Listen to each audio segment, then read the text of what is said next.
Hello दोस्तों, welcome back to my YouTube channel sky का GK. दोस्तों, हम लेकर आ चुके हैं खान सर का बिहार दरोगा का मेंस टेस्ट सीरीज। ठीक है, इसका डिस्कशन और रिवीजन करेंगे दोस्तों। और आज का टेस्ट सेट नंबर 1 है। और ये जो है आपका खान सर का है, जो आपका पेड टेस्ट होता है साप्ताहिक, उसका है। ठीक है, तो चलिए दोस्तों शुरू करते हैं। अगर आप हमारे चैनल पर नए हैं तो ऐसे ही टेस्ट का रिवीजन वीडियो देखने के लिए हमारे चैनल को सब्सक्राइब कीजिए और वीडियो को पूरा देखिएगा। ठीक है, और कमेंट करके बताइएगा कि वीडियो कैसा लगा। चलिए शुरू करते हैं। देखते हैं पहला क्वेश्चन क्या दिया हुआ है। अभिकथन और कारण वाला क्वेश्चन दिया है। ठीक है, तो पहला अभिकथन दिया है, ऊर्जा का प्रवाह एक दिशीय होता है। तो ये तो सही बात है। कारण दिया है, स्वपोषी जीवों द्वारा ग्रहण की गई ऊर्जा पुनः सौर ऊर्जा में परिवर्तित नहीं होती। सही है। शाकाहारियों को स्थानांतरित की गई ऊर्जा पुनः स्वपोषी जीवों को उपलब्ध नहीं होती। सही है। इसका आंसर क्या हो जाएगा? कथन और कारण दोनों सही है और सही व्याख्या भी है। तो आंसर ऑप्शन नंबर ए हो जाएगा दोस्तों कि ए और आर दोनों सही है तथा आर ए की सही व्याख्या करता है। ठीक है, ध्यान रखिएगा। नेक्स्ट आगे देखते हैं, दूसरा क्वेश्चन क्या है। प्रकाश संश्लेषण के दौरान होने वाली घटनाओं के संदर्भ में निम्नलिखित कथनों पर विचार करें और उपयुक्त में से कौन सा कथन सत्य है, ये बताना है आपको। तो चलिए बताइए कौन सा कथन सत्य है दोस्तों। ठीक है, तो पहला कथन है कि क्लोरोफिल द्वारा प्रकाश ऊर्जा को अवशोषित करना करना। ठीक है, ये तो सही है। दूसरा कथन बोल रहा है कि प्रकाश ऊर्जा को रासायनिक ऊर्जा में रूपांतरण करना। सही है। और तीसरा बोला जल के अणु को हाइड्रोजन तथा ऑक्सीजन में अपघटन। ये भी सही है। चौथा है कार्बन डाइऑक्साइड का कार्बोहाइड्रेट में उपचयन। गलत, ये चौथा गलत है। तो इसका आंसर आपको चुनना है कि कौन कौन सही है। तो बताइए सही कौन हो गया दोस्तों। कथन 1 और 2 और 3, ये तीनों जो है सही है। तो आंसर कौन सा ऑप्शन हो जाएगा देख लेते हैं। तो ऑप्शन नंबर बी सही हो जाएगा। ठीक है, नेक्स्ट तीसरा नंबर क्वेश्चन देखते हैं। तीसरा नंबर क्वेश्चन क्या है कि पादपों में परिवहन के संबंध में कौन सा कथन असत्य है, यानी कौन सा कथन गलत है, ये बताना है आपको। तो चलिए बताइएगा।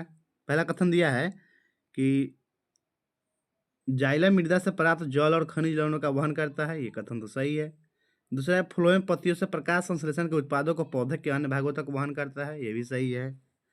तीसरा कथन है फ्लोएम द्वारा स्थानांतरण ऊर्जा एटीपी के रूप में एटीपी के उपयोग से पूरा होता है दोस्तों। तो ये भी कथन सही है। इसका आंसर क्या हो जाएगा? चौथा कथन हो जाएगा जो गलत है। ठीक है, ऑप्शन डी सही हो जाएगा, यही कथन गलत है। नेक्स्ट क्वेश्चन देखते हैं इसके बाद। नेक्स्ट 4 नंबर प्रश्न मिलान करना है। ठीक है, सूची 1 सूची 2 को मिलाना है। तो चलिए दोस्तों मिलाते हैं। पहला क्या है आपका? तो पहला है कि लार एमाइलेज, तो ये किससे मिल जाएगा बताइए। तो ये दूसरा से मिल जाएगा, यानी कि मॉन्ड जटिल अणुओं को सरल शर्करा में खंडित करना, यानी स्टार्च को सरल शर्करा में खंडित करना, ये एमाइलेज का काम है। उसके बाद है हाइड्रोक्लोरिक अम्ल HCl। तो HCl का काम क्या है, ये किससे मिल जाएगा? तो यह अम्लीय माध्यम तैयार करता है जो पेप्सिन क्रिया में सहायक हो। तो ये पहला से मिल जाएगा। उसके बाद है पीतरस। तो पीतरस का कार्य क्या है बताइए दोस्तों। पीतरस किससे मिल जाएगा? तो पीतरस मिल जाएगा, ये वसा वसा की बड़ी गोलिकाओं को छोटी गोलिकाओं में खंडित करना, इमल्सीकरण करता है। ये चौथा में से मिल जाएगा दोस्तों। उसके बाद आपका लाइपेज क्या करता है? इमल्सीकृत वसा का पाचन करता है। तो ये तीसरा से मिला दिए। तो इसका आंसर कौन सा ऑप्शन हो जाएगा दोस्तों बताइए। तो ऑप्शन नंबर इसका ए सही हो जाएगा। ठीक है, नेक्स्ट देखते हैं 5 नंबर क्वेश्चन। 5 नंबर प्रश्न क्या है कि एक कोशिकीय जीव अमीबा में पोषण के चरणों का सही क्रम कौन सा है, ये बताना है आपको। तो चलिए इसको भी जानते हैं। तो इसका उत्तर क्या हो जाएगा? तो इसका उत्तर ऑप्शन नंबर ए हो जाएगा, यानी कि पहले 2 होगा, यानी कि उत्पाद द्वारा भोजन को घेरना। उसके बाद आपका आएगा खाद्य रिक्तिका का निर्माण होगा। उसके बाद जटिल पदार्थों का सरल पदार्थों में विघटन और कोशिका द्रव में विसरण होगा। और सबसे अंत में अपच पदार्थ का कोशिका सतह से बाहर निष्कासन होगा। तो इसका आंसर हो गया ऑप्शन नंबर ए हो गया दोस्तों। ठीक है, 6 नंबर क्वेश्चन क्या है दोस्तों। अलैंगिक जनन की विधियों के संदर्भ में निम्नलिखित कथनों पर विचार करें। ठीक है, और विचार करके क्या करना है आपको? उपयुक्त में से कौन सा कथन सही है, ये चुनना है। तो चलिए कथन पढ़ते हैं। पहला कथन दिया है कि काला जार के रोगाणु लिस्मानिया में द्विखंडन के एक निर्धारित तल से होता है। तो बताइए दोस्तों ये सही है। तो हाँ हाँ, ये कथन सही है। ठीक है, दूसरा है मलेरिया परजीवी प्लाज्मोडियम एक साथ अनेक संतति कोशिकाओं में विभाजित हो जाता है, जिसे बहुखंडन कहते हैं। हाँ, ये भी सही है। तीसरा है स्पाइरोगाइरा विकास विकसित होकर छोटे छोटे टुकड़ों में खंडित हो जाता है, यह प्रक्रम खंडन कहलाता है। हाँ, ये भी सही है। और चौथा क्या है कि राइजोपस में जनन मुकुलन द्वारा होता है। नहीं, ये कथन गलत है। तो आपको चुनना है कि कौन सा कथन सही है। तो कौन कौन सही हुआ? 1, 2 और 3, यही तीनों कथन जो है दोस्तों सही है। तो इसका आंसर कौन सा ऑप्शन होगा बताइए। ऑप्शन नंबर बी सही हो जाएगा, ध्यान रखिएगा। नेक्स्ट क्वेश्चन देखते हैं। नेक्स्ट क्वेश्चन क्या है 7 नंबर। 7 नंबर क्वेश्चन है कि मेंडल के मटर के पौधे पर किए गए प्रयोगों के संदर्भ में निम्नलिखित कथनों पर विचार करें। उपरोक्त में से कौन सा कथन सत्य है यह बताना है। तो चलिए 7 नंबर देखते हैं। तो 7 नंबर का पहला कथन है कि F1 पीढ़ी में प्राप्त सभी पौधे लंबे थे, कोई भी पौधा बीज के ऊंचाई का नहीं था। तो बताइए क्या सही है। हाँ ये सही है। दूसरा कथन है F2 पीढ़ी में सभी पौधे लंबे थे, बौनापन का लक्षण पूरी तरह समाप्त हो गया था। नहीं ये गलत है। तीसरा है टी लंबाई एक प्रभावी लक्षण है, जबकि छोटा टी बौनापन एक अप्रभावी लक्षण है। हाँ ये सही है दोस्तों। ठीक है, तो इसका आंसर क्या हो जाएगा, ऑप्शन नंबर बी हो जाएगा। ये कथन 1 और 3 जो है वही सत्य है। ठीक है, और F2 पीढ़ी में जो है दोस्तों उसमें 75% पौधे लंबे और 25% पौधे बौने प्राप्त हुए थे, ये भी ध्यान रखिएगा। ठीक है, नेक्स्ट हम लोग आगे बढ़ते हैं। इसके बाद 8 नंबर क्वेश्चन क्या कह रहा है। 8 नंबर क्वेश्चन है लक्षण कैसे व्यक्त होते हैं, इस प्रक्रिया के सही क्रम का चयन कीजिए। ठीक है, तो बताइए इसमें सही क्रम कौन सा है। तो उसके आंसर हो जाएगा ऑप्शन नंबर बी सही है, यानी कि जीन, उसके बाद प्रोटीन, फिर हार्मोन, फिर लक्षण। ऑप्शन नंबर बी सही हो गया। 9 नंबर क्वेश्चन है दोस्तों, रेडॉक्स अभिक्रिया के संबंध में कौन सा कथन सही है। ठीक है, तो पहला कथन है ZNO का उपचयन हो रहा है, नहीं गलत है। कार्बन का अपचयन हो रहा है, ये भी गलत है। तीसरा कथन है कि ZNO का अपचयन और कार्बन का उपचयन हो रहा है, हाँ ये सही है। और चौथा ZNO और C दोनों का कथन उपचयन हो रहा है, गलत है। तो इसका आंसर कौन सा हो गया, ऑप्शन नंबर सी हो गया, जो सही है। ठीक है, नेक्स्ट 10 नंबर क्वेश्चन देखते हैं। अभिकथन और कारण वाला क्वेश्चन है। अभिकथन दिया हुआ है कि ग्लूकोज और एल्कोहल के विलयन विद्युत का चालन नहीं करते हैं, और कारण इसका क्या दिया है।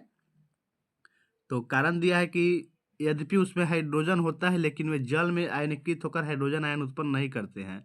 हाँ ये दोनों सही है। ठीक है, कथन ए और कथन कारण आर भी सही है, लेकिन व्याख्या भी, हाँ व्याख्या भी सही है। आंसर जाएगा ऑप्शन नंबर ए और आर दोनों सही है, आर ए की सही व्याख्या भी करता है। ठीक है, नेक्स्ट देखते हैं 11 नंबर क्वेश्चन क्या है।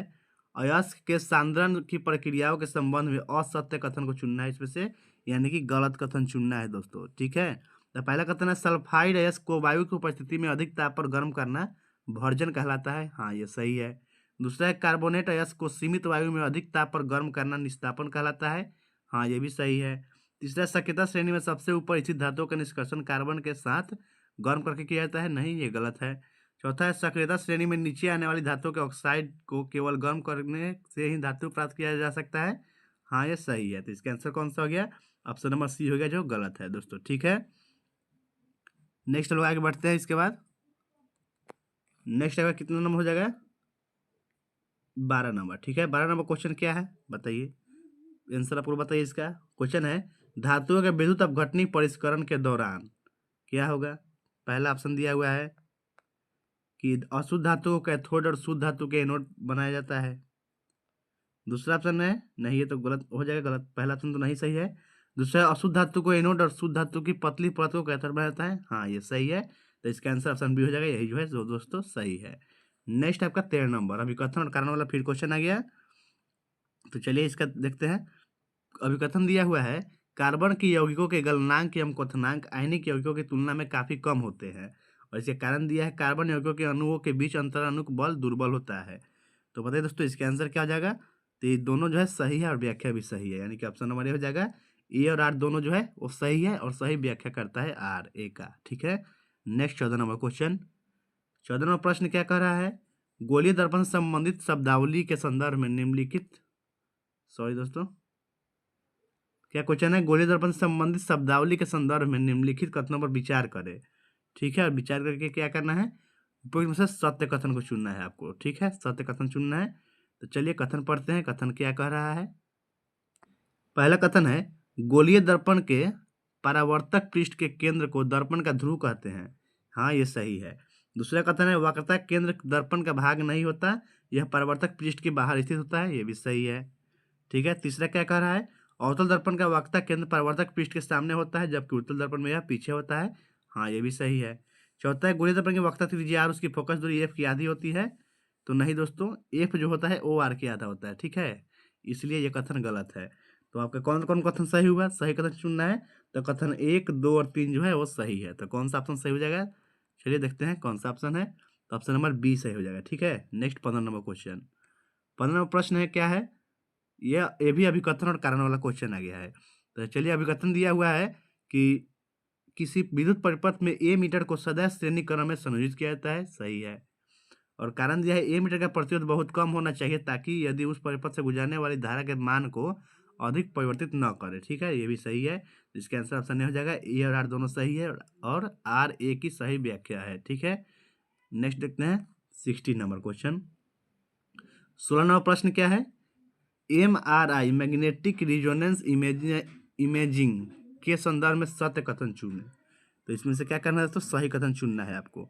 तो पहला कथन है, ये हमारे शरीर के तंत्रिका आयोगों के गमन से एक अस्थायी चुंबकीय क्षेत्र उत्पन्न होता है, हाँ ये सही बात है। दूसरा कथन, शरीर के भीतर चुंबकीय क्षेत्र का प्रतिबिंब प्राप्त करने का आधार शरीर में उपस्थित हाइड्रोजन आयन होते हैं, ये भी सही है। तीसरा, हृदय और मस्तिष्क शरीर के दो मुख्य अंग है जहाँ चुंबकीय क्षेत्र का उत्पादन महत्वपूर्ण होता है, ये भी सही है दोस्तों। तो इसका आंसर कौन सा हो गया, तीनों कथन सत्य है, यानी कि ऑप्शन नंबर डी सही हो जाएगा। नेक्स्ट 17 नंबर प्रश्न क्या है, इंद्रधनुष के निर्माण में घटित होने वाली परिघटनाओं का सही क्रम क्या है, बताइए सही क्रम क्या होगा। तो इसका सही क्रम हो जाएगा, पहले हो जाएगा आपका अपवर्तन, उसके बाद विक्षेपण, फिर पूर्णांतिक परिवर्तन, उसके बाद फिर अपवर्तन, यानी कि ऑप्शन नंबर ए हो जाएगा दोस्तों, ठीक है। ध्यान रखिएगा क्या क्या उसमें होता है। नेक्स्ट देखते हैं 18 नंबर प्रश्न है, नेत्र की समंजन क्षमता के संदर्भ में निम्नलिखित कथनों पर विचार करें, ठीक है। और उसके बाद क्या करना है आपको, विचार करने के बाद चुनना है इसमें से कौन सा कथन जो है वो सही है। चलिए कथन देखते हैं। पहला कथन है, पक्षाभि पेशियों के शिथिल होने पर अभिनेत्र लेंस पतला हो जाता है, फोकस दूरी बढ़ जाती है और दूर की वस्तु स्पष्ट दिखाई देती है। तो ये कथन सही है, ठीक है। दूसरा कथन है, निकट की वस्तु देखने पर पक्षाभि पेशियां सिकुड़ती है, लेंस की वक्रता बढ़ती है और फोकस दूरी घट जाती है, हाँ ये भी सही है। तीसरा कथन है, एक स्वस्थ युवा नेत्र की समंजन क्षमता का परिसर 25 सेंटीमीटर से अनंत तक होता है, हाँ दोस्तों ये भी सही है। इसका आंसर ऑप्शन कौन सा हो जाएगा, सभी कथन सत्य है, यानी कि ऑप्शन नंबर डी सही हो गया, तीनों कथन सही है। नेक्स्ट 19 नंबर प्रश्न है, अभिकथन और कारण वाला फिर प्रश्न आ गया, तो इसका चलिए बताइए आंसर। तो पहले दिया हुआ है, अभिकथन, मिश्र धातुओं का उपयोग विद्युत इस्त्री, टोस्टर आदि तापन युक्तियों में किया जाता है, हाँ ये तो सही है। कारण दिया है, मिश्र धातुओं की प्रतिरोधकता उनकी अवयवी शुद्ध धातुओं की अपेक्षा कम होती है और इनका उच्च ताप पर शीघ्र ही उपचयन हो जाता है, नहीं ये गलत है। तो इसका आंसर कौन सा होगा, ऑप्शन सी हो जाएगा, ए सही है परंतु आर जो है वो दोस्तों गलत है, ठीक है। नेक्स्ट देखते हैं, इसके बाद 20 नंबर क्वेश्चन है, क्या कह रहा है कि परितंत्र यानी कि इकोसिस्टम के घटकों के संदर्भ में निम्नलिखित कथनों पर विचार करें, उपरोक्त में से कौन सा कथन सत्य है ये बताना है आपको, ठीक है। पहला कथन दिया हुआ है कि किसी क्षेत्र के सभी जीव तथा वातावरण के अजैव कारक संयुक्त रूप से परितंत्र बनाते हैं, ये तो कथन सही है। दूसरा कथन क्या है, बगीचा और खेत प्राकृतिक परितंत्र के उदाहरण है, नहीं ये गलत है। तीसरा है, अपमार्जक जटिल कार्बनिक पदार्थों को सरल अकार्बनिक पदार्थों में बदल देते हैं जो मिट्टी में चले जाते हैं, ये भी सही है, ठीक है। तो इसका आंसर क्या हो जाएगा दोस्तों, ऑप्शन नंबर देख लेते हैं, 1 और 3 सही हो जाएगा, यानी कि ऑप्शन नंबर बी सही हो जाएगा, कथन 1 और 3 जो है वो सही है, ठीक है। और यहाँ से प्राकृतिक परितंत्र किसको बोलते हैं बताइए। तो प्राकृतिक प्राकृतिक परितंत्र वे हैं जो मानवीय हस्तक्षेप के बिना प्रकृति में स्वतः चलते हैं, जैसे वन, घास, मैदान, मरुस्थल, झील, ये सभी हो गया, ठीक है। लेकिन बगीचा और खेत तो मानव निर्मित है, इसीलिए ये वाला आपका जो कथन गलत है दोस्तों, ठीक है। नेक्स्ट देखते हैं, 20 नंबर हो गया, 21 नंबर, निम्नलिखित में से कौन सुमिलित नहीं है ये बताना है आपको, ठीक है, कौन सुमिलित नहीं है। तो पहला दिया है, मैजिनॉट रेखा फ्रांस और जर्मनी के बीच है, हाँ ये सही सुमिलित है। दूसरा डुरांड रेखा बांग्लादेश और भारत के बीच, नहीं ये गलत है। तीसरा है, रेड क्लिफ रेखा भारत पाकिस्तान के बीच है, सही है। और तीसरी समांतर रेखा उत्तर कोरिया और दक्षिण कोरिया के बीच है, ये भी सही है दोस्तों, ठीक है।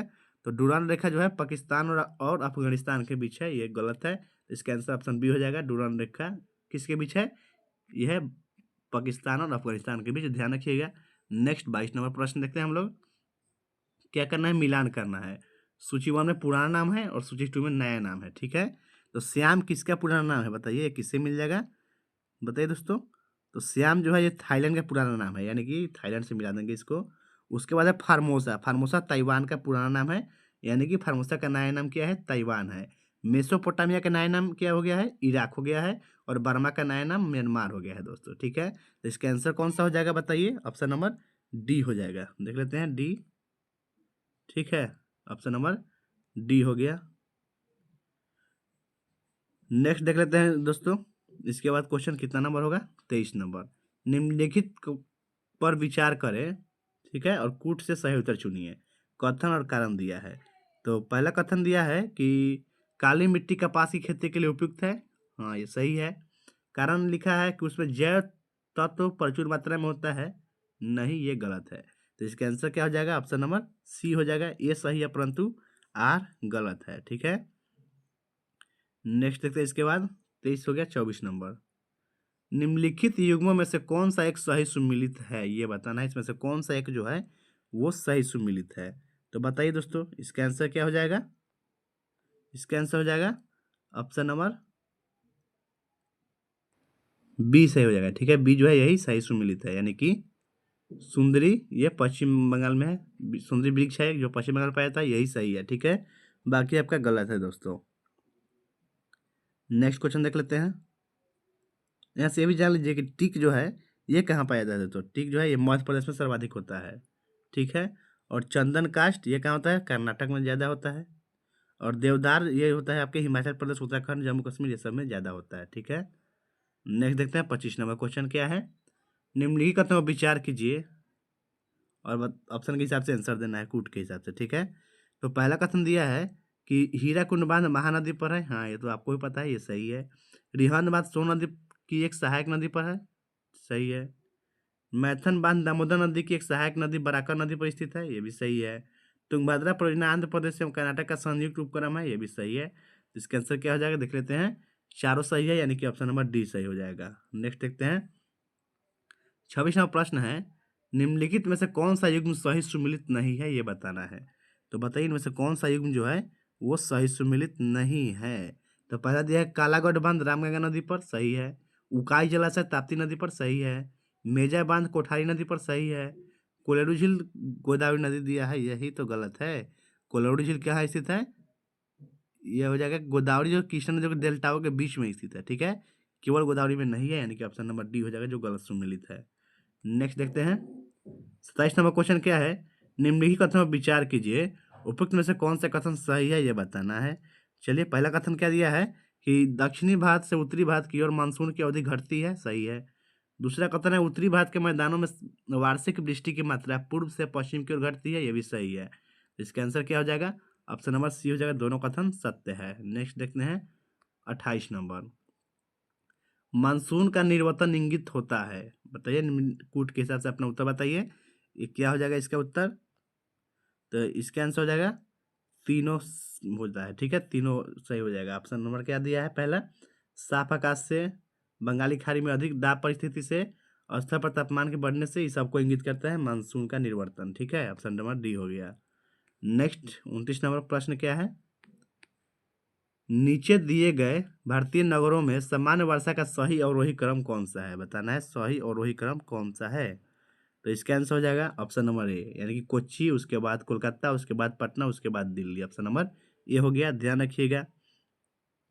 ठीक है, नेक्स्ट क्वेश्चन देखते हैं। देश में प्रथम कृषि विश्वविद्यालय की स्थापना किस वर्ष हुई थी? बताना है दोस्तों, प्रथम कृषि विश्वविद्यालय की स्थापना किस वर्ष हुई थी? तो बताइए इसका आंसर क्या हो जाएगा? तो इसका आंसर हो जाएगा 1960 में, यानी कि ऑप्शन नंबर सी हो जाएगा। 1960 में हुआ था। ठीक है, और प्रधानमंत्री जवाहरलाल नेहरू ने किया था। और यहाँ से और पूछ लेगा इसका कहाँ पे है ये, तो ये पंतनगर में है। ठीक है, जो अब उत्तराखंड में स्थित है, ध्यान रखिएगा। नेक्स्ट देखते हैं हम लोग। 31 नंबर प्रश्न, नीचे दिए कथन पर इन पर विचार करें। कथन और कारण वाला क्वेश्चन आ गया, तो चलिए इस पर भी विचार कर लेते हैं। दोस्तों, अगर आपको वीडियो अच्छा लगा है तो लाइक कर दीजिए और कमेंट करके बताइएगा कैसा लगा। ठीक है, कमेंट जरूर कीजिएगा, इससे मोटिवेशन मिलता है। नेक्स्ट 31 नंबर क्वेश्चन क्या है? कथन और कारण वाला है। तो चलिए पढ़ते हैं क्या सही है क्या नहीं। तो कथन दिया है गोंडवाना सेल समूह भारत का लगभग 95% कोयला प्रदान करता है। सही बात है। कारण दिया है अधिकांश लौह धात्विक और अलौह धात्विक खनिज घरवार सेल समूह से संबंधित है। ये भी सही बात है। तो इसका आंसर क्या हो जाएगा? ऑप्शन नंबर बी हो जाएगा। ए और आर दोनों सही है, लेकिन आर ए की सही व्याख्या नहीं है। ठीक है, तो यानी कि ऑप्शन नंबर बी सही हो गया। नेक्स्ट 32 नंबर क्वेश्चन क्या है? सूची 1 सूची 2 को मिलान करना है। ठीक है, एक तरफ आपको खनन क्षेत्र दिया है, दूसरी तरफ खनिज संपदा है। तो दोस्तों मिलाइए इसको, कैसे क्या आएगा इसका आंसर। तो पहला किससे मिलेगा, पहला आपका दिया है कालाहांडी, तो कालाहांडी जो है बक्साइट के लिए है, ठीक है, तो बक्साइट से मिला देंगे इसको। उसके बाद है जावर, तो जावर किससे मिल जाएगा, बताइए जावर किससे मिल जाएगा दोस्तों। तो ये मिल जाएगा आपके जस्ता और सीसा से, तो ठीक है, ये चौथा से मिल गया। उसके बाद है कोलार, तो कोलार तो गोल्ड फैक्ट्री है, तो सबको जानता है KGF। और मोसा बानी जो है तांबा के लिए है, तो तांबा से मिल गया। तो इसका आंसर क्या हो गया, ऑप्शन नंबर ए सही हो जाएगा। नेक्स्ट देखते हैं हम लोग। नेक्स्ट 33वां प्रश्न है, निम्नलिखित में से किस हिंदू त्योहार को थारू लोग शोक पर्व के रूप में मनाते हैं। बहुत अच्छा क्वेश्चन है दोस्तों, ध्यान रखिएगा। इसका आंसर क्या आएगा आपको बताइए। तो क्वेश्चन है कि निम्नलिखित में से किस हिंदू त्योहार को थारू जनजाति के लोग जो है शोक पर्व के रूप में मनाते हैं, तो वह दीपावली को, ऑप्शन नंबर डी हो जाएगा। दीपावली को शोक के रूप में मनाते हैं। नेक्स्ट 34वां प्रश्न, निम्नलिखित समूह में कौन सा पूर्व से पश्चिम की ओर पर्वत शिखरों का सही क्रम है। ये सब क्वेश्चन ध्यान रखिए दोस्तों, एग्जाम में आते रहता है ऐसा क्वेश्चन। तो इसका सही क्रम क्या हो जाएगा, पहला कंचनजंगा, उसके बाद एवरेस्ट, उसके बाद अन्नपूर्णा, उसके बाद धौलागिरी, यानी कि ऑप्शन नंबर बी सही हो जाएगा, ठीक है, ध्यान रखिएगा। नेक्स्ट 35 नंबर प्रश्न है, मैथ है दोस्तों, तो आप लोग इसको सॉल्व कीजिएगा, ठीक है। हम इसके आंसर बता देते हैं, तो आपको अगर आप इसको बनाइएगा तो आपको आंसर आना चाहिए 5.76 किलोमीटर प्रति घंटा। नेक्स्ट क्वेश्चन भी मैथ है, तो मैथ का हम लोग मैथ का सिर्फ आंसर बता देंगे दोस्तों, ठीक है। इसका आंसर ऑप्शन बी आ जाएगा, दोपहर 12:48।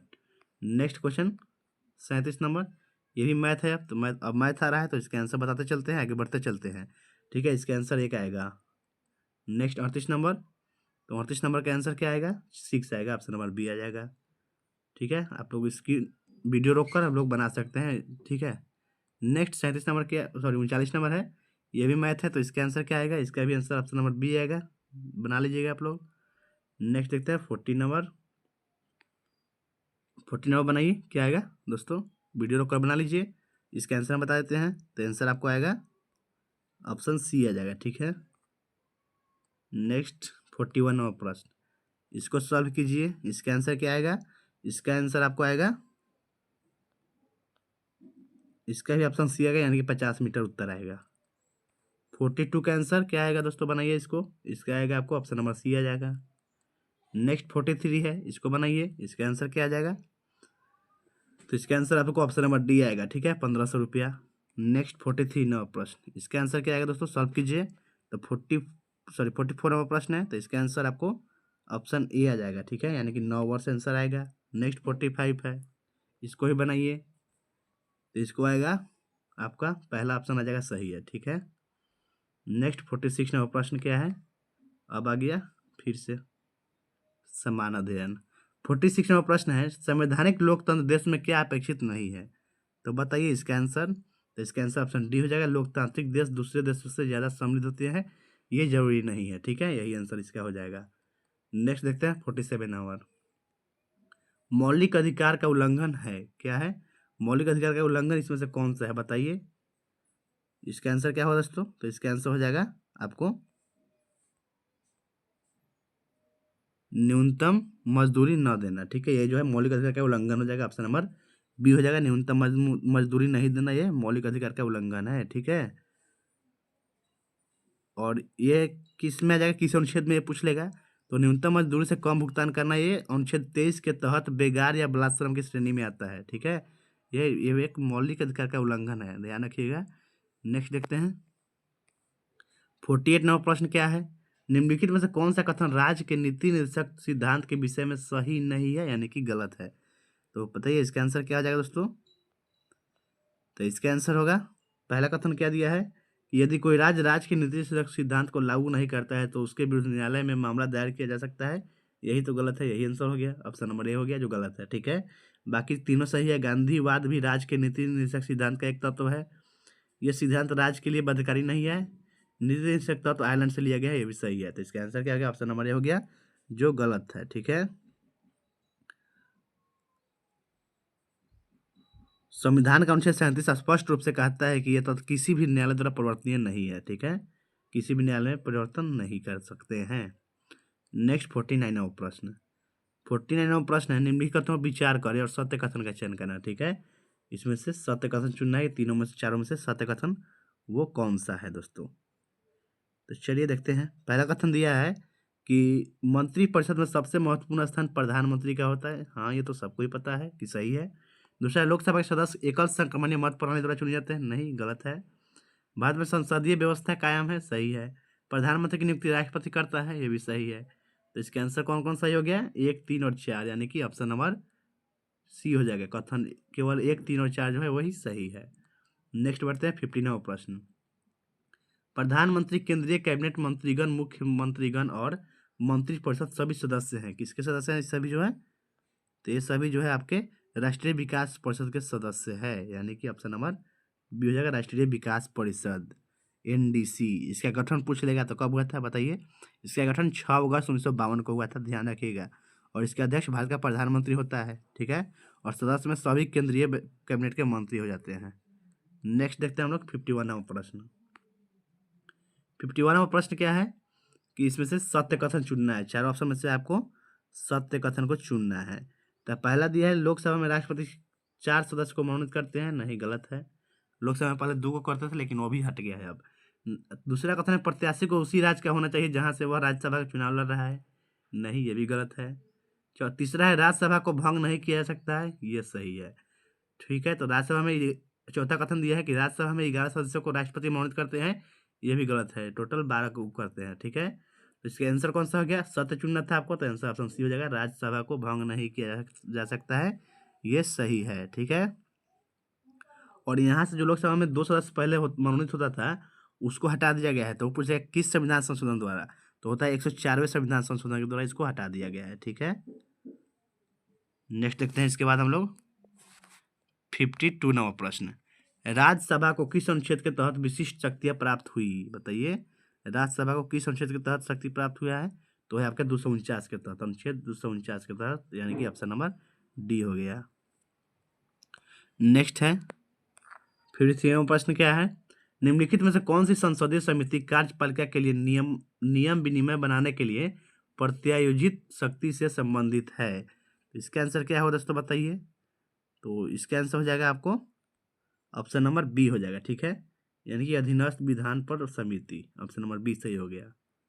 नेक्स्ट देखते हैं 54वां प्रश्न क्या है? उपयुक्त में से कौन से कथन सही है ये बताना है आपको। 2 कथन दिया, दोनों में से कौन सही है ये बताना है। पहला कथन दिया है कि राज्यसभा विधानसभा विधि द्वारा उस राज्य में प्रयुक्त होने वाली किसी एक या अधिक भाषाओं को अथवा हिंदी को उस राज्य की राजभाषा बना सकता है। सही बात है। दूसरा कथन है, राज्यसभा राजभाषा अधिनियम में यह प्रावधान है कि संघ और गैर हिंदी राज्यों के बीच संचार के लिए अंग्रेजी का प्रयोग किया जाना चाहिए। ये भी सही बात है। तो इसका आंसर होगा दोनों कथन जो है वही सही है, ठीक है। ऑप्शन नंबर सी हो जाएगा, दोनों कथन सत्य है, ठीक है दोस्तों। नेक्स्ट देखते हैं इसके बाद कितना नंबर हो जाएगा 55वां प्रश्न। ये कह रहा है कि देश में राष्ट्रीय आपातकाल लागू करने के लिए सशस्त्र विद्रोह शब्द किस संविधान संशोधन अधिनियम द्वारा जोड़ा गया? तेज कब जोड़ा गया था बताइए? इसका आंसर तेज जोड़ा गया है आपको 44वां संविधान संशोधन 1978 के द्वारा। आंसर हो जाएगा ऑप्शन नंबर बी, 44वां संविधान संशोधन के द्वारा जोड़ा गया है। नेक्स्ट देखते हैं इसके बाद 56वां प्रश्न है, हाल ही में संपन्न बिहार विधानसभा चुनाव 2025 के संदर्भ में असत्य कथन की पहचान करें, ठीक है। तो चलिए बताइए कौन सा कथन असत्य है। पहला कथन है कि बिहार में कुल मतदान प्रतिशत 67.13% रहा, ठीक है, याद रखिएगा दोस्तों। फिर है महिलाओं का मतदान प्रतिशत 71.78% रहा, ये भी सही है। तीसरा है पुरुषों का मतदान प्रतिशत 62.98% रहा, ये भी सही है। और चौथा है पटना में सर्वाधिक मतदान हुआ, नहीं, ये गलत है। तो इसका आंसर ऑप्शन डी हो गया। ये कथन जो है दोस्तों गलत है, ठीक है। और इस बार सर्वाधिक मतदान जो है बेगूसराय में हुआ है, ठीक है, ध्यान रखिएगा, बेगूसराय में। नेक्स्ट देखते हैं इसके बाद 57 नंबर। 57 नंबर प्रश्न क्या है? मिलान करना है, पुस्तक और लेखक को मिलाना है आपको। तो चलिए मिलाइए। माई बिलीव्ड लाइफ पुस्तक के लेखक कौन है बताइए? माई बिलीव्ड लाइफ पुस्तक के लेखक अमिताभ कुमार है, तो ये मिल जाएगा दूसरा से। उसके बाद है स्पीकिंग विद नेचर, ये तो आपको पता है रामचंद्र गुहा जी का पुस्तक है speaking with nature. The Nehru development model, ये किसका पुस्तक है? तो द नेहरू डेवलपमेंट मॉडल जो है अरविंद पनघटिया का पुस्तक है, ठीक है। उसके बाद है बियॉन्ड द हिंग्स बेसोन, ये मनिक कोटवाल का पुस्तक का नाम है। तो आंसर कौन सा ऑप्शन हो जाएगा? तो ऑप्शन नंबर बताइए कौन सा ऑप्शन हो गया? तो ऑप्शन डी हो गया, ठीक है। नेक्स्ट देखते हैं 58 नंबर प्रश्न है, राजगीर में आयोजित महिला एशियाई हॉकी चैंपियंस ट्रॉफी 2024 में भारतीय टीम की कप्तान कौन थी? तो 2024 में भारतीय टीम की कप्तान कौन थी दोस्तों? तो वो थी आपके सलीमा टेटे थी। ऑप्शन नंबर सी हो जाएगा, सलीमा टेटे जो है भारतीय टीम के कप्तान थी। ठीक है, और ये झारखंड की निवासी है, ध्यान रखिएगा। नेक्स्ट देखते हैं इसके बाद 59वां प्रश्न है, एआई तैयारी सूचकांक किसके द्वारा जारी किया जाता है? तो एआई तैयारी सूचकांक जो है ये किसके द्वारा जारी होता है? ये होता है आईएमएफ के द्वारा, यानी कि अंतर्राष्ट्रीय मुद्रा कोष के द्वारा जारी किया जाता है। ठीक है, नेक्स्ट आगे बढ़ते हैं इसके बाद। तो नेक्स्ट क्वेश्चन क्या है, 60 नंबर, केंद्र सरकार द्वारा अक्टूबर 2024 में निम्नलिखित में किन भाषाओं को शास्त्रीय भाषा का दर्जा दिया गया था? तो बताइए किन भाषाओं को दिया गया था? तो उसमें आएगा आपका, एक तो पाली था, उसके बाद प्राकृत भी था, फिर था बंगाली था और असमिया था। ठीक है, उड़ीसा नहीं था, उड़िया पहले से शामिल है। तो इसका आंसर नंबर बी आंसर हो गया। ठीक है, मराठी, पाली, प्राकृतिक, असमिया और बंगाली, यानी कि ये इस 5 को शामिल किया गया है नया में। ठीक है, तो अब टोटल जो है 11 हो गया है, पहले 6 था, टोटल 11 हो गया है। नेक्स्ट इसके बाद देखते हैं 61वां प्रश्न, मिलान करना है, जलप्रपात और जिला मिलाना है दोस्तों। ठीक है, सोनभद्र जलप्रपात ये किस जिला में है? मिलाइए। सोनभद्र जलप्रपात जो है ये आपके किस जिला में है? तो यह है आपके नवादा जिला में। ऑप्शन नंबर डी से मिल गया। उसके बाद तेलहर कुंड ये किस जिला में है? ये कैमूर में है दोस्तों। तुतला प्रताप झील, सॉरी जलप्रपात ये कहाँ है?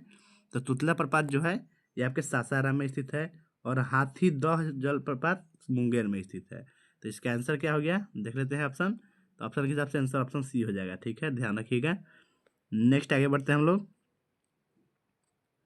नेक्स्ट क्वेश्चन है 62 नंबर, इसमें से असत्य कथन की पहचान करना है। ठीक है, अब चारों ऑप्शन में से असत्य कथन कौन है ये पहचान करना है। तो पहला कथन है, बिहार के कुल 8 जिले नेपाल के साथ सीमा बनाते हैं, यही कथन गलत है दोस्तों। बिहार का टोटल 7 ही जिला जो है नेपाल से सीमा साझा करता है। ठीक है, 7 जिला, ध्यान रखिएगा। और बाकी तीनों सही है कि रोहतास जिले की सीमा झारखंड या उत्तर प्रदेश से लगती है। पटना का स्थानीय समय मानक समय से 45 मिनट का अंतर है, सही है। कटिहार की सीमा झारखंड एवं पश्चिम बंगाल से लगती है, ये भी सही है। तो इसका आंसर ऑप्शन नंबर ए हो गया, जो गलत था। ध्यान रखिएगा, 7 जिला। नेक्स्ट है गलत युग्म का चयन करना है, इसमें से गलत मिलान कौन सा है ये खोजना है आपको। ठीक है, तो पहला दिया है कि बिहार का प्रथम अंग्रेजी अखबार द बिहार न्यूज है, सही है। रश्मि रथी के रचनाकार फणीश्वरनाथ रेणु, नहीं, ये गलत है दोस्तों। ठीक है, यही आंसर हो जाएगा, ये जो है कथन गलत है। बाकी सर्च लाइट अखबार का सचिदानंद सिन्हा और हसन इमाम थे, सही है। और बिहार का प्रथम हिंदी समाचार पत्र बिहार बंधु था, ये भी सही है।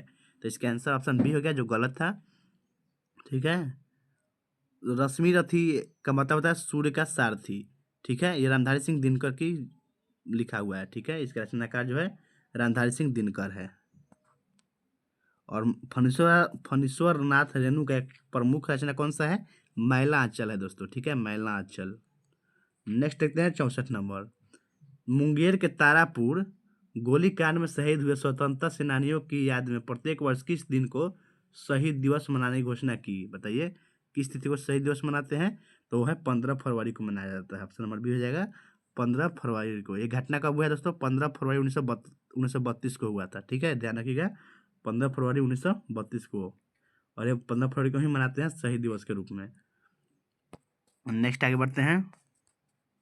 और हाँ, इस गोलीकांड में जो दोस्तों टोटल 34 स्वतंत्रता सेनानी जो है मौके पर ही शहीद हो गए थे। ठीक है, और इसका जलियांवाला बाग से तुलना किया जाता है इसको। और इसमें 13 को पहचान हुआ था, लेकिन 21 को अज्ञात रहा था, 21 व्यक्ति।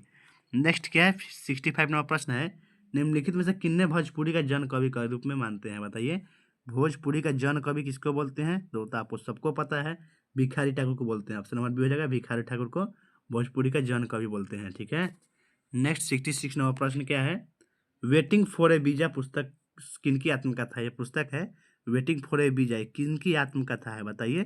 तो भीमराव अम्बेडकर की आत्मकथा का नाम है waiting for a visa. Option number C हो गया, भीमराव अम्बेडकर का। इसमें टोटल 6 खंड है। ठीक है, नेक्स्ट देखते हैं इसके बाद 66 हो गया। 67 नंबर, यामिनी कृष्ण मूर्ति का संबंध किस शास्त्रीय नृत्य से है? बताइए दोस्तों, यामिनी कृष्ण मूर्ति का संबंध जो है वो किस शास्त्रीय नृत्य से है? इसका आंसर क्या हो जाएगा बताइए? तो इसका आंसर होगा भारतनाट्यम से संबंधित है यामिनी कृष्ण मूर्ति। ऑप्शन नंबर सी हो जाएगा, भारतनाट्यम से। यामिनी कृष्णमूर्ति जो है आंध्र प्रदेश के हैं। इनका जन्म 1940 में हुआ था, ठीक है। और ये भरतनाट्यम और कुचिपुड़ी दोनों संबंधित है, ध्यान रखिएगा, कन्फ्यूज नहीं होना है। इसके बाद देखते हैं 68 नंबर प्रश्न, भारत में निर्मित प्रथम कंप्यूटर का नाम क्या है? तो भारत में निर्मित प्रथम कंप्यूटर का नाम है सिद्धार्थ, यानी कि ऑप्शन नंबर डी सही हो जाएगा, सिद्धार्थ नाम है। ठीक, याद रहेगा ना? हाँ ठीक है, मिलते हैं। सॉरी, अभी तो क्वेश्चन बचा हुआ है ना। 69 नंबर क्वेश्चन क्या है? असत्य विकल्प चुनना है आपको, इसमें से असत्य का विकल्प को चुनना है। तो पहला विकल्प है प्रवासी भारतीय दिवस 9 जनवरी को मनाते हैं, सही बात है। अंतर्राष्ट्रीय मातृभाषा दिवस 21 फरवरी को मनाते हैं, सही है। अंतर्राष्ट्रीय निरस्त्रीकरण और अप्रसार जागरूक दिवस 10 मार्च, ये गलत है, ठीक है। 10 मार्च को CISF की स्थापना दिवस मनाया जाता है, और ये वाला जो है 5 मार्च को मनाते हैं, ठीक है। 5 मार्च याद रखिएगा। और चौथा सही है, राष्ट्रीय प्रौद्योगिकी दिवस 11 मई को मनाते हैं, सही है। तो इसका आंसर कौन सा हो गया? ऑप्शन नंबर सी हो गया, जो गलत मिलाया हुआ था। नेक्स्ट है, परमवीर चक्र से सम्मानित होने वाले एकमात्र भारतीय वायुसेना अधिकारी कौन है? तो बताइए, परमवीर चक्र से सम्मानित होने वाले एकमात्र भारतीय वायुसेना अधिकारी वो कौन है? तो वह है आपका निर्मलजीत सिंह सेखो है, ठीक है। ऑप्शन नंबर बी हो गया, flying officer Nirmaljit Singh Sekhon. Next है 71 नंबर प्रश्न, संयुक्त राष्ट्र संघ की स्थापना 1945 में हुआ है, ठीक है। इस स्थापना के समय संस्थापक सदस्य के रूप में भारत की ओर से संयुक्त राष्ट्र चार्टर पर किन्होंने हस्ताक्षर किया था? बताइए, बहुत बढ़िया क्वेश्चन है दोस्तों, कि भारत की ओर से कौन हस्ताक्षर किया था? तो थे Ramaswami Mudaliar, option number D हो जाएगा, रामास्वामी मुदालियर जो है हस्ताक्षर किए थे भारत की तरफ से, ठीक है। और ये जो है 26 जून 1945 को हस्ताक्षर हुआ था सैन फ्रांसिस्को में। नेक्स्ट 72 नंबर प्रश्न, आपको रीजनिंग आ गया दोस्तों। तो इसके आंसर बता देते हैं, ऑप्शन नंबर ए आ जाएगा, 19 आएगा आपको, ठीक है। इसके बाद आप सब रीजनिंग है उसके आंसर बताते चलते हैं। तो 73 नंबर रीजनिंग बनाइए, इसका आंसर क्या आएगा? तो इसका आंसर ऑप्शन सी आएगा आपको, ठीक है। नेक्स्ट 74 नंबर प्रश्न का आंसर क्या आएगा दोस्तों? तो इसका आंसर ऑप्शन बी आ जाएगा, 15। नेक्स्ट 75 नंबर प्रश्न है, तो बना लीजिएगा, इसको क्या आएगा आंसर? तो इसको अगर आप सॉल्व कीजिएगा तो अभी कीजिए सॉल्व, तो इसका आंसर आपको पति आना चाहिए, ठीक है। नेक्स्ट 76 नंबर प्रश्न है, देख लीजिए प्रश्न क्या है, और सही ढंग से कौन दर्शाता है? इटालियन, स्पेनिश और भाषा है। तो बताइए दोस्तों, ये इसका आंसर, सही आंसर क्या आ जाएगा? तो सही आंसर हो जाएगा ऑप्शन नंबर बी हो जाएगा, ठीक है। भाषा के अंतर्गत ही दोनों आ जाएगा। नेक्स्ट 77 नंबर प्रश्न है, इसको भी आप लोग देख लीजिए और बनाइएगा। तो इसका आंसर क्या आएगा? आपको ऑप्शन नंबर बी आएगा, ठीक है, देख लीजिए, इसका आंसर ऑप्शन बी आ जाएगा। नेक्स्ट देखते हैं इसके बाद, नेक्स्ट 78 नंबर प्रश्न में त्रिभुज गिनना है। तो गिनिए, आपको कितना आ रहा है त्रिभुज? तो त्रिभुज अगर गिनिएगा तो इसका आंसर आपको 10 त्रिभुज आएगा। नेक्स्ट है, इसको सॉल्व कीजिए, क्या आएगा आंसर? इसका आंसर आएगा आपको 12, ठीक। नेक्स्ट बनाइए, ये वाला बनाइए, इसका आंसर क्या आएगा दोस्तों? तो इसका आंसर आएगा आपको ऑप्शन नंबर ए आएगा, हाँ, आ जाएगा आंसर। नेक्स्ट 81 नंबर प्रश्न है, इसको सॉल्व कीजिए, क्या आएगा आंसर? तो इसका आंसर आएगा 0.42, ठीक है। नेक्स्ट 82 का आंसर आपको ऑप्शन नंबर सी आना चाहिए, A² + B², बनाइएगा आप लोग। नेक्स्ट 83 नंबर प्रश्न है, तो इसका आंसर क्या आएगा? 15 आएगा, ठीक है, बना लीजिएगा। नेक्स्ट है, सिंधु सभ्यता के संदर्भ में क्या है? कि सिंधु घाटी सभ्यता के संदर्भ में निम्नलिखित कथनों पर विचार कीजिए। उसके बाद क्या करना है देख लेते हैं, और सही कथन चुनना है कि तीनों में से कौन सा कथन जो है वो सही है। तो पहला कथन है, सिंधु घाटी सभ्यता के लोग लोहे के उपयोग और घोड़ों के नियमित और सैन्य प्रयोग से भली भांति परिचित थे। नहीं दोस्तों, परिचित नहीं थे, गलत है। दूसरा, धौलावीरा में जल संचयन के लिए एक विशाल जलाशय और उन्नत जल प्रबंधन प्रणाली के साक्ष्य मिले हैं। हाँ, ये सही है। तीसरा कथन है कि लोथल जो कि गोदीवारा था, वर्तमान में राजस्थान का हनुमानगढ़ जिले में स्थित है। नहीं दोस्तों, लोथल जो है गुजरात में स्थित है, ये भी गलत है, ठीक है। लोथल गुजरात में, तो आंसर क्या हो जाएगा? केवल 2 कथन जो है वही सही है। ऑप्शन नंबर देख लेते हैं, ऑप्शन नंबर बी हो जाएगा, ठीक है, केवल दूसरा कथन सत्य है। नेक्स्ट 85 नंबर प्रश्न है, भारतीय राष्ट्रीय कांग्रेस के किस अधिवेशन में पहली बार पूर्ण स्वराज का संकलन पारित किया गया था? बताइए, किस अधिवेशन में पारित हुआ है ये? तो इसका आंसर हो जाएगा लाहौर अधिवेशन 1929, ऑप्शन नंबर बी हो जाएगा, लाहौर अधिवेशन 1929 में, ठीक है। इसकी अध्यक्षता कौन किए थे लाहौर अधिवेशन का?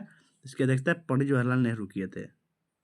नेक्स्ट देखते हैं, संगमकालीन किस राजवंश का राजनीतिक चिन्ह धनुष है? तो बताइए, किस राजवंश का राजनीतिक चिन्ह धनुष है? तो चेर का है, ठीक है, ऑप्शन नंबर बी हो जाएगा, चेर का जो है धनुष है। और उसके बाद आपका चोल वंश का क्या राजनीतिक चिन्ह है, ये क्वेश्चन आता है कि चोल वंश का राजनीतिक चिन्ह प्रतीक क्या है, तो उसका बाघ है, ठीक है, उछलता हुआ बाघ है। फिर पांड्य का पूछ लेता है, तो पांड्य का राजनीतिक जो है प्रतीक है मछली है, ये भी ध्यान रखिएगा, ठीक है। नेक्स्ट आगे बढ़ते हैं। 87वां प्रश्न क्या है, महात्मा गांधी द्वारा भारत में चलाए गए प्रारंभिक आंदोलनों का सही कालानुक्रम क्या है, तो इसका सही कालानुक्रम क्या हो जाएगा, तो इसका आंसर ऑप्शन बी हो जाएगा। पहले चंपारण सत्याग्रह, फिर अहमदाबाद मिल हड़ताल, उसके बाद खेरा सत्याग्रह। चंपारण सत्याग्रह 1917 में हुआ है, और अहमदाबाद मिल हड़ताल फरवरी से मार्च 1918 में किया गया, और उसके बाद क्या है, खेरा सत्याग्रह जो मार्च 1918 में चला, ठीक है। ध्यान रखिए, कन्फ्यूजन नहीं होना है। इसका एक ट्रिक है, CA ट्रिक है, क्या है, CA याद रखना है। सी से चंपारण, ए से अहमदाबाद, के से खेरा हो गया, इसको याद रखिएगा। नेक्स्ट आगे बढ़ते हैं। इसके बाद 87 हो गया, तो 88 नंबर, दिल्ली सल्तनत के प्रशासनिक और सैन्य सुधारों के संदर्भ में निम्नलिखित कथनों पर विचार कीजिए, ठीक है। उपयुक्त में से कितने युग्म कथन जो है वो सही है, ये बताना है आपको, कितना जो है सही है। तो इसमें से केवल एक ही सही है दोस्तों, ठीक है। तो कौन सा सही है, कथन 2 जो है वही सही है, बाकी दोनों कथन गलत है। कथन 2 क्या है, अलाउद्दीन खिलजी ने घोड़ों को दागने, दाग और सैनिकों के लिए विस्तृत विवरण हुलिया रखने की प्रथा शुरू की, सही है यही, बाकी दोनों गलत है। तो इसका आंसर क्या हो जाएगा, ऑप्शन नंबर ए हो जाएगा, केवल एक कथन जो है दोस्तों वही सत्य है। नेक्स्ट क्या है, समाज सुधार आंदोलन और संस्थापक को मिलान करना है, ठीक है। तो चलिए दोस्तों मिलाते हैं। ब्रह्म समाज के संस्थापक कौन है बताइए, ये तो आसान है। ब्रह्म समाज के संस्थापक वो थे आपके राजा राम मोहन राय, दूसरा से मिल जाएगा। फिर है आर्य समाज, तो आर्य समाज के स्वामी दयानंद सरस्वती हैं। प्रार्थना समाज के कौन है, तो इसके जो है आत्माराम पांडुरंग थे। और सत्य शोधक समाज के संस्थापक ज्योतिबा फुले थे, ठीक है। इसका आंसर क्या हो जाएगा, ऑप्शन देख लेते हैं। तो ऑप्शन के हिसाब से आंसर जाएगा आपको ऑप्शन नंबर बी आएगा, ठीक है। और ब्रह्म समाज की स्थापना 18 कब हुआ है, ये आप लोग कमेंट बॉक्स में बताइए, ठीक है। मिलते हैं नेक्स्ट वीडियो में। नहीं सॉरी दोस्तों, अभी तो क्वेश्चन बचा ही है, अभी कैसे मिलेंगे, अभी तो 10 क्वेश्चन है। फिर अगला क्वेश्चन क्या है, मिलान करना है। सूची 1 घटना दिया है, सूची 2 दिया है, वर्ष दिया है। तो चलिए इसको मिलाते हैं। तो ये हो जाएगा आपका गौरवपूर्ण क्रांति, ये कब हुआ है, 1688 में हुआ है। ये भी बहुत अच्छा क्वेश्चन है, बार बार एग्जाम में आता है। नेक्स्ट है अमेरिकी स्वतंत्रता संग्राम, तो अमेरिकी स्वतंत्रता संग्राम जो है 1776 में हुआ था। फिर फ्रांसीसी क्रांति कब हुआ है बताइए, तो ये 1789 में हुआ है फ्रांसीसी क्रांति। और रूसी क्रांति को बोल्शेविक क्रांति बोलते हैं, ये हुआ है आपका 1917 में। सबको ध्यान रखना है। नेक्स्ट आगे बढ़ते हैं। नेक्स्ट 91वां प्रश्न है, रैयतवाड़ी व्यवस्था के विषय पर विचार कीजिए, ठीक है। चारों कथन दिया है, आपको चुनना है गलत कथन कौन है, यानी कि कौन सा कथन जो है वो गलत है, ये चुनना है आपको। तो चुनिए दोस्तों गलत कथन कौन सा है, तो इसका आंसर हो जाएगा, देख लेते हैं ऑप्शन। ऑप्शन के हिसाब से आंसर जाएगा ऑप्शन नंबर 1, केवल चौथा कथन जो है दोस्तों गलत है, ठीक है। यह व्यवस्था बंगाल और बिहार में लागू हुई, यही कथन गलत है। बाकी तीनों कथन सही है, उसको पढ़ लेते हैं। रैयतवाड़ी के बारे में, इससे थॉमस मुनरो और कैप्टन रीड द्वारा विकसित किया गया, सही है। इसमें सरकार सीधे किसानों से राजस्व वसूलती थी, सही है। किसान भूमि के स्वामी थे और भूमि बेच सकते थे, ये भी सही है रैयतवाड़ी के बारे में, ठीक है। नेक्स्ट आगे बढ़ते हैं हम लोग। और कथन 4 जो है गलत है, ये भी ध्यान रखिएगा, इसका आंसर ऑप्शन ए हो गया। नेक्स्ट 92वां प्रश्न है, मुगल प्रशासन में मनसबदारी प्रथा की शुरुआत किस शासक ने की थी, जो मंगोलों की दशमलव पद्धति पर आधारित थी, बताइए इसका शुरुआत कौन किया था, तो अकबर ने किया था, ऑप्शन नंबर सी हो जाएगा, अकबर किया था। नेक्स्ट देखते हैं 93वां प्रश्न, शिक्षा आयोग और अधिनियम और वर्ष को मिलाना है, ठीक है।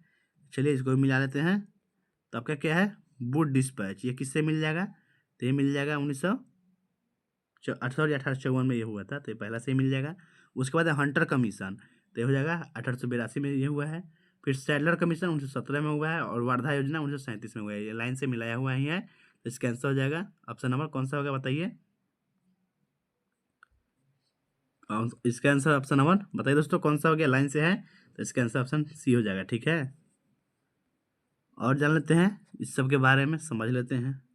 वुड डिस्पैच को अंग्रेजी शिक्षा का मैग्ना कार्टा बोलते हैं, ठीक है। भारत में अंग्रेजी शिक्षा का मैग्ना कार्टा बोला जाता है। और हंटर कमीशन जो आया है 1882 में, इसका मुख्य उद्देश्य था 1854 के डिस्पैच की समीक्षा करना था, ठीक है, ये पूछ लेता है। फिर सैडलर कमीशन, ये कलकत्ता विश्वविद्यालय आयोग भी कहा जाता है। नेक्स्ट है आपका वर्धा योजना, तो वर्धा योजना क्या था, एक नई तालीम या बुनियादी शिक्षा भी इसको बोला जाता है। और वर्धा योजना जो है महात्मा गांधी के विचारों पर आधारित था, ठीक है। इसमें 7 से 14 वर्ष के बच्चों के लिए निःशुल्क और अनिवार्य शिक्षा का हस्तशिल्प के माध्यम से सीखने की वकालत किया गया था इसी में। ठीक है, ध्यान रखिएगा। नेक्स्ट आगे बढ़ते हैं दोस्तों। इसके बाद कितना है 94वां प्रश्न क्या है, फिर मिलान करना है, शब्दावली और कार्य विभाग को मिलाना है। तो मिलाइए शब्दावली और कार्य विभाग। तो पहला दिया है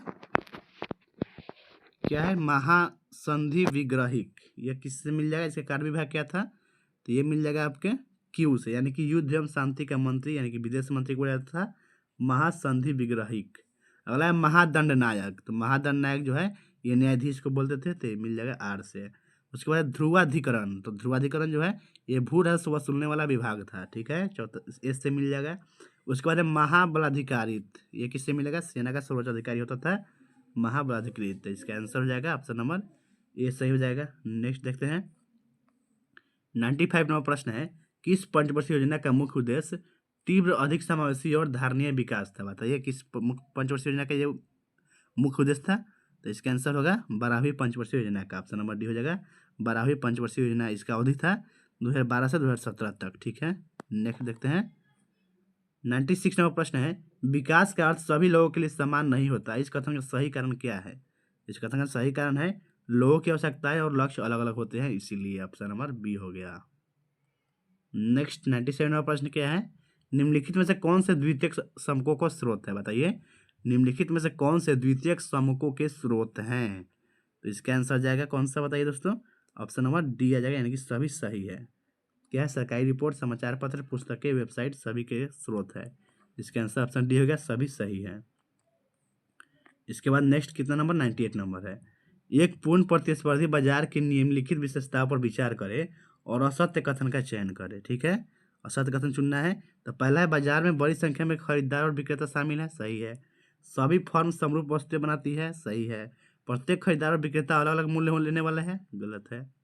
तो इसका आंसर क्या हो गया, ऑप्शन नंबर सी हो गया, यानी कि तीसरा कथन जो है दोस्तों वो असत्य है। नेक्स्ट देखते हैं इसके बाद 99 नंबर प्रश्न, कथन 1 और कथन 2 को कथन दिया है। ठीक है, तो कथन 1 बोल रहा है कि संगठित क्षेत्र में काम करने वाले श्रमिकों को निश्चित वेतन नौकरी की सुरक्षा मिलती है, सही बात है।